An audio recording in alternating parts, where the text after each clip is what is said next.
And I may do that for Greenland, too. I may put a tariff on countries if they don't go along with Greenland, because we need Greenland for national security. So I may do that. I'll give you a little, I'll take you out of that. In fact, that'll end up being the story. But actually, this is a much bigger story because we're reducing healthcare by numbers that you haven't seen.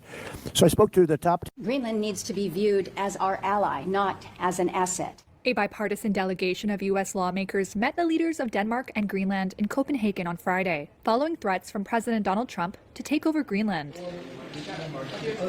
The 11-member delegation from the U.S. met with Denmark's Prime Minister and Greenland's Premier, as well as Danish and Greenlandic parliamentarians. Democratic Senator Chris Coons led the delegation. And part of the point of this trip is to have a bipartisan group of members of Congress listen respectfully to our friends, our trusted allies and partners here in Denmark and from Greenland, and to go back to the United States and share those perspectives so that we can lower the temperature and have a more constructive dialogue about the best path forward. Republican There's no good answers to this. There's no good way of handling a president on the rampage, if you like. But I think we have to stick together with all the countries that have been singled out by President Trump in this way. EU members are not. Now, the American president insists his country has to acquire Greenland for national security reasons and has not ruled out using military force. Well, let's now speak with David Hennig. David is director of the UK Trade Policy Project at the European Centre for International Political Economy. David, welcome to the show. Thanks for joining us.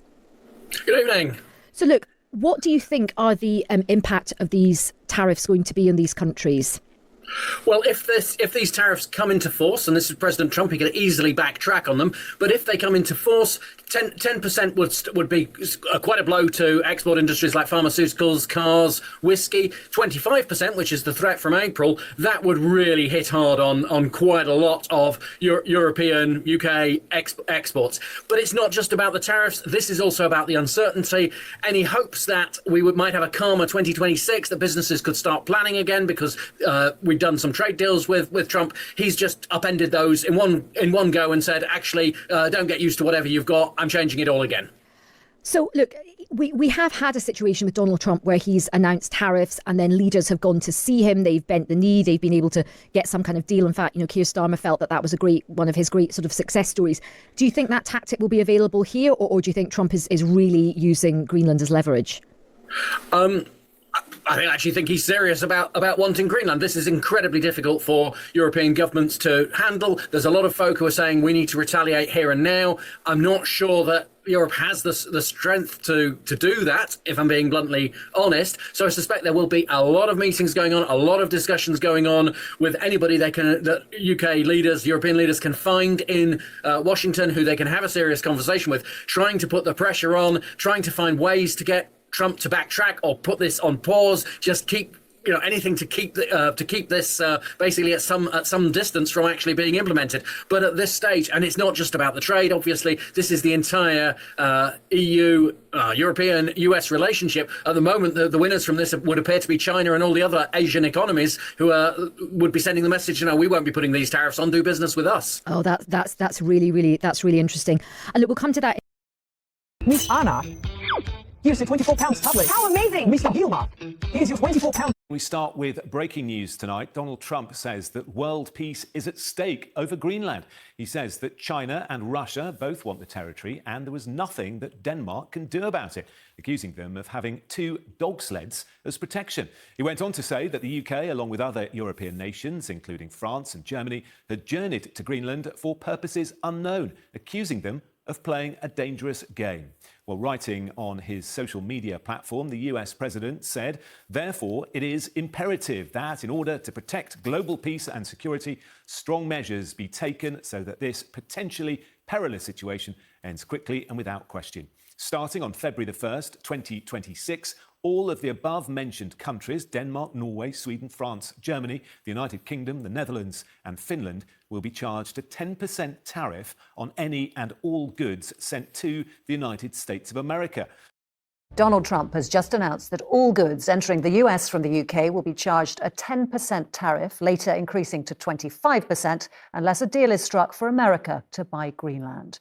Greenland is a territory of Denmark, and it and several other European countries are included in the punitive import tax, which Mr. Trump says will begin next month. The UK is among European nations who've sent military personnel to Greenland since the White House began demanding it be handed over. And today, in the capitals of both Greenland and Denmark, there were large demonstrations calling on the American president to keep his hands off the island. Here's our political correspondent, Shihab Khan. European troops have been deploying to Greenland on what's being described as a reconnaissance mission, but is in reality a clear show of strength.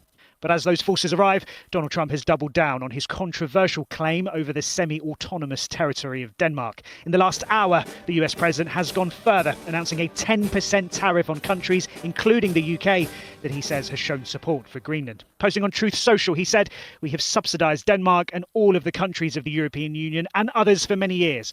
Now, after centuries, it is time for Denmark to give back. This is a very dangerous situation for the safety, security and survival of our planet." The UK and other European allies, including France and Germany, have been named. The tariff, currently at 10%, is due to rise to 25% from June the 1st. President Trump says the measures will stay in place until he has full control of Greenland, but he insists he's open to negotiations. While the move has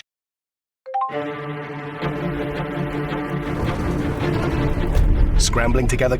Now, several European leaders have pushed back against US President Donald Trump's threat to impose new 10% tariffs on imports from their countries as punishment for opposing his plans to annex Greenland. Scandinavian nations, plus Germany, France, the Netherlands and the UK and Finland are all affected by the punitive tariff hike. The development comes amid protests in Nuuk, Greenland's capital, where several thousand people took to the streets on Saturday. The protesters chanted slogans and sang traditional Inuit songs. Thousands also turned out in the Danish capital, Copenhagen, and several other Danish cities. Greenland is an autonomous territory within Denmark. Now let's get the view from Washington and bring in DW's US correspondent Misha Komardovsky. Misha, first of all, why do you think Trump announced those extra tariffs today? Well, it underscores how determined President Trump is to press his very own goals. In a post on Truth Social, he says that the United States will impose 10% tariffs on several European countries unless Denmark agrees to what he calls the complete and total purchase of Greenland. He frames this move as a global national security issue, arguing that the U.S. has long subsidized Denmark and the EU through tariff-free trade and security protection. Trump claims that China and Russia are seeking Greenland as well, insists only the U.S. can secure it, and warns tariffs would rise to 25% on June 1st and remain in place until a deal is reached. Still, why today? I mean, a delegation of US lawmakers, both Republicans and Democrats, are in Copenhagen right now seeking to reassure Denmark and Greenland of their support. Does this mean there's resistance in Congress to Trump's announcement? Well, here in Washington, 2 points actually stand out. First, Trump says that he doesn't want to have Russia as a neighbor should Moscow get Greenland. But the U.S. already borders Russia across the Bering Strait, or Beringov Praliv in Russian, near Alaska. Second, he says it's a matter of national security worldwide. As we know, Greenland already hosts a major U.S. military base, raising the question of why Washington couldn't just expand its presence there through NATO instead. On top of that, some of his allies stress that Greenland should be acquired through a purchase, not a military takeover here. And taking it by force would all but rule out any chance of President Trump receiving a Nobel Peace Prize next year, something he is widely known to be seeking. Now, we've heard that several European leaders have already pushed back against this tariff hike. We've also seen people protesting against Trump's threat to annex Greenland. How is all this perceived in the US? Are people there following the events?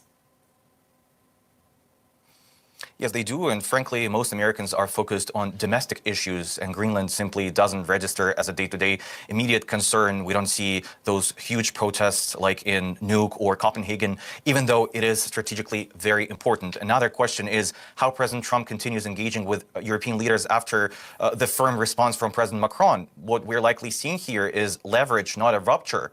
This fits a familiar Trump playbook, if I may, using tariffs and maximalist demands to push allies to the negotiating table. And the real objective here may be concessions on Arctic security rather than an immediate purchase of Greenland. And we saw quite a similar approach with Canada when President Trump floated the idea of it becoming the 51st U.S. state. And Ottawa didn't escalate. It deflected, it delayed, and it kept channels open. And that's likely the European strategy as well. And with Trump heading to Davos, expect tough public rhetoric alongside quieter negotiations behind closed doors. And of course, we'll keep an eye